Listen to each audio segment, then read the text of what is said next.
Okay, no, yeah, definitely. Let's go.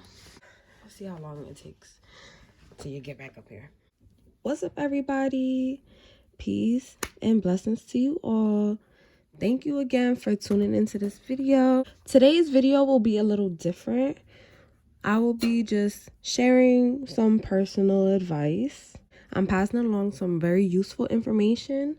And the main inspiration behind this video is advice my cousin gave me over Thanksgiving about how to clear your debt. And not just clear your debt, but clear your debt quickly. So with a little bit of background information without giving personal details, the main thing was he was over $132,000 in debt. And like the average person, when anyone has debt, whether it's credit cards, a house loan, student loans, whatever the case may be, a lot of times we make payments and we have payment plans and installments. And he came across this book that gave him some very valuable information on how the rich pretty much clear their debt really fast. And if you're interested in this information as well, please stick to the end of the video. All you need are these 4 tips and you'll be on your way to clearing your debt as soon as possible.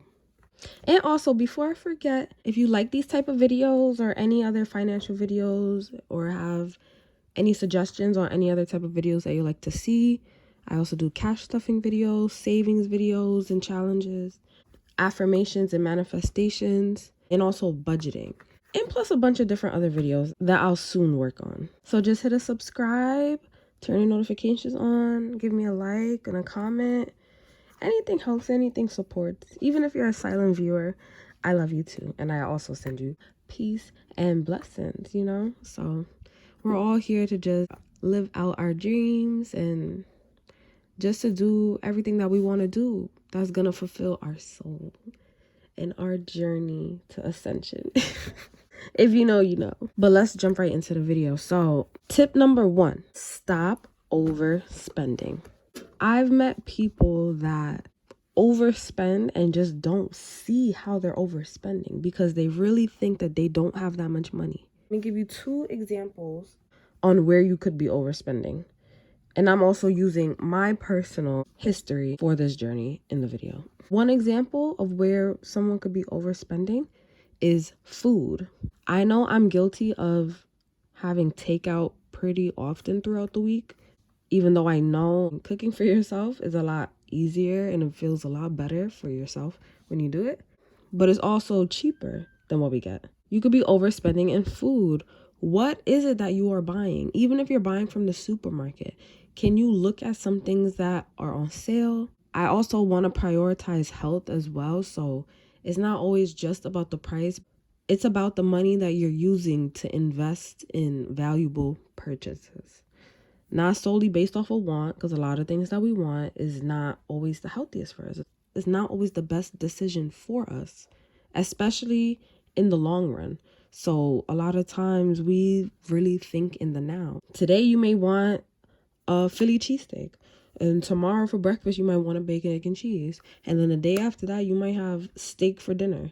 But when all of these things add up, they do become costly. So take a look at that too. See where you can pull back. If you're gonna take out, there's other ways that you can go about it. Look for cheaper options. Explore different places. There's a juice shop that's by my job. So as an example, there's a market right across the street as well, and they both sell smoothies and juices.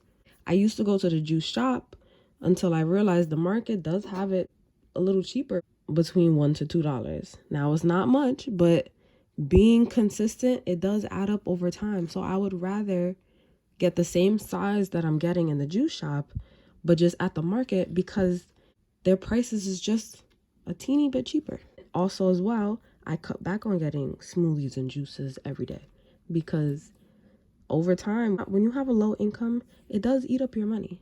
So I've been more conscious of that and how much I'm spending a day if I'm planning to spend on takeout. Another example of an expense might be travel.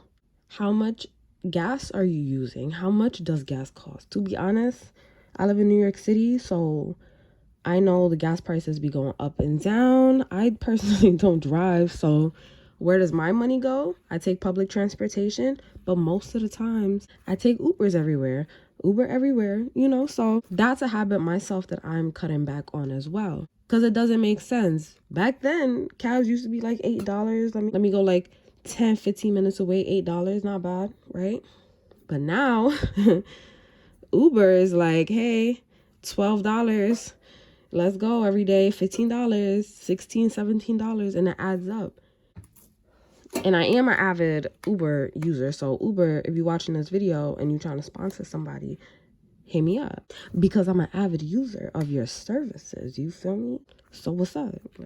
One way I've been cutting back on that, on my Uber uses, is taking the MTA more. I'll take the bus more.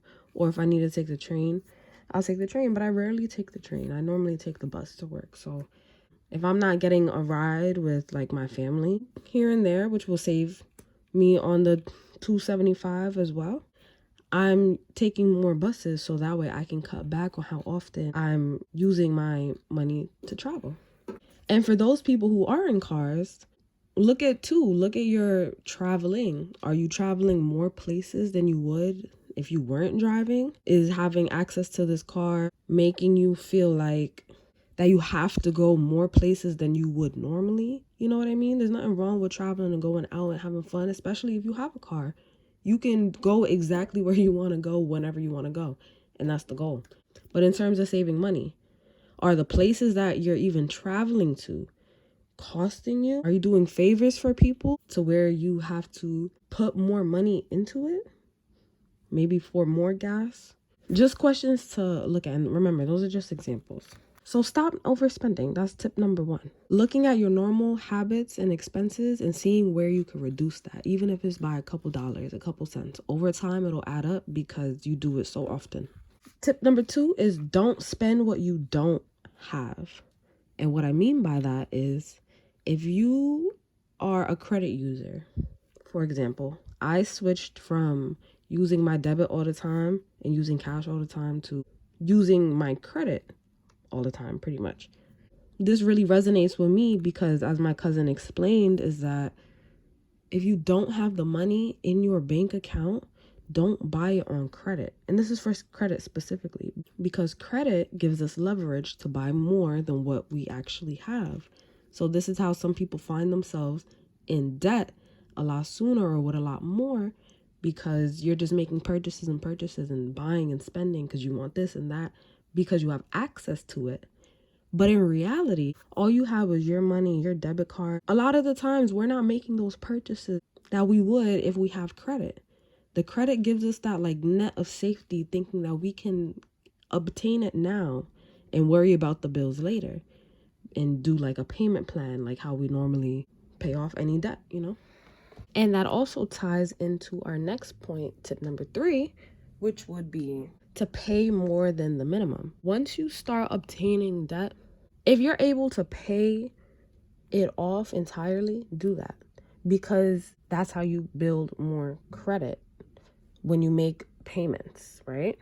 If you're paying the minimum, you're spending more over time because they're charging you interest. Unless you have an account, for example, like Apple Wallet, where it shows you how much you have to pay to not spend interest, you pay more than the minimum.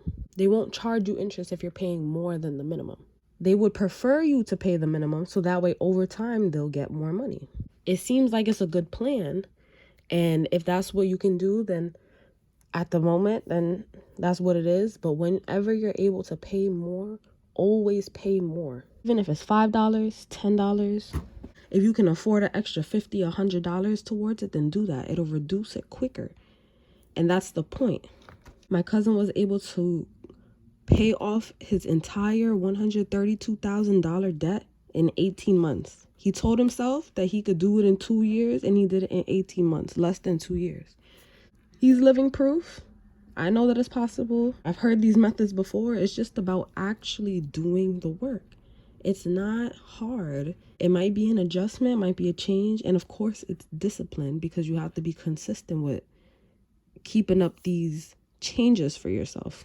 I just want to flip this too, just because I like when it's golden shimmery. It's so cute, right? And tip number 4 can tie back into, and don't spend what you don't have. Tip number 4 is reduce your bills. So what do I mean by reduce your bills? We don't want to use words like limiting ourselves when we're manifesting because we live an abundant life. But we need to discipline ourselves into not exceeding what we need. Let's focus on what we need. My cousin gave me an example of this man that was living, or one of the southern states, I don't really remember where, Mississippi or something like that, I don't remember. His car note was more than his rent. And my cousin was explaining to him how that doesn't make sense. Like, you're complaining about not having enough money for your rent sometimes, but you're paying, it was over $900, close to $1,000 a month for your car note. And I don't remember how much the rent was, probably like $700 or $800. But if majority of your expenses is going to something like that, simple advice, even though a lot of people are resistant to it, we have to be open-minded when we want to see a change in our lives, even if it's for the better. We have to make changes, and sometimes we have to let go of old things. So my cousin's advice in that example would be to sell your car and get a cheaper car. The point of a car is to get from point A to point B. So it doesn't matter the brand. If it's reliable, it's durable, it's much better to invest into it, and probably cheaper to invest into it than if you're buying a brand new car. If your car is affecting your living situation, then the best thing to do, replace that car with something cheaper. This can go for your electricity bills, your gas bills, anything, especially water, our water bill too, if you're a homeowner. Use what you need and you'll see a change, and then you'll have more money in your pocket. So that way, when it comes time for you to pay your monthly installment, you're putting more money towards the debt, which is the key goal. If you want to clear your debt fast, you must put more money towards it to clear faster. And a bonus tip number 5, would be to set a goal for yourself so you can stay consistent. Give yourself a reason and remind yourself of that reason as to why you're doing what you're doing. When you go out in your day-to-day basis and you're coming across these daily habits that you have that's making you having to pinch pennies at the end by the time the payments come, remind yourself of those reasons as to why you're doing what you're doing. Set a goal for yourself to stay consistent. Tell yourself at the end, when you clear your debt, you're going to feel so good that you don't have to worry about it. It will bring more money in your pocket because you're not paying this bill anymore. Now you can enjoy other aspects of life. Now you can probably start planning for that trip you wanted to plan for, or put a down payment on a home that you wanted to buy because you're ready to move, but it's just this debt was holding you back, or to treat yourself to a car. But remember, focus on what you need. You should always invest your money in stuff that you need that will be useful. You could still have nice things and luxurious things, but how is that going to benefit you in your day-to-day life? And another thing that my cousin said to me was that he would rather have $5,000 in a plastic bag than to be walking around with a $5,000 bag with nothing in it. You set your priorities on what you want and you can do a lot more with it. One more thing that he told me, and this is what they mentioned in the book as well: the rich act broke and the broke act rich. A lot of people in this generation just brainwashed. So shoot, we could even get into videos like that too, because I got a lot to say about that. So to quickly go over all of those steps, how to clear your debt as quickly as possible, is to stop overspending. Don't spend what you don't have. Pay more than the minimum payment. And last but not least, reduce your bills. So those are 4 tips that you can use to clear your debt fast.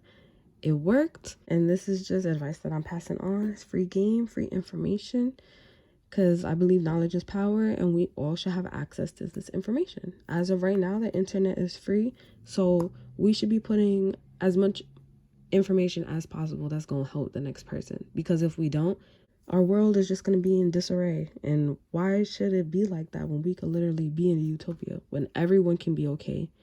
No one has to worry about debt. Nobody has to worry about food, clothes, shelter, healthcare.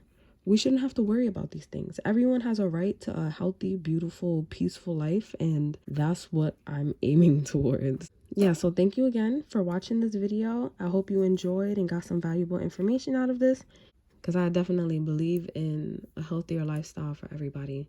And this is one way to do that, is to help your mindset so we can get out of survival mode and we can actually enjoy the things that we know that we deserve. So thank you again for tuning into this video. Peace and blessings to you all. Bye.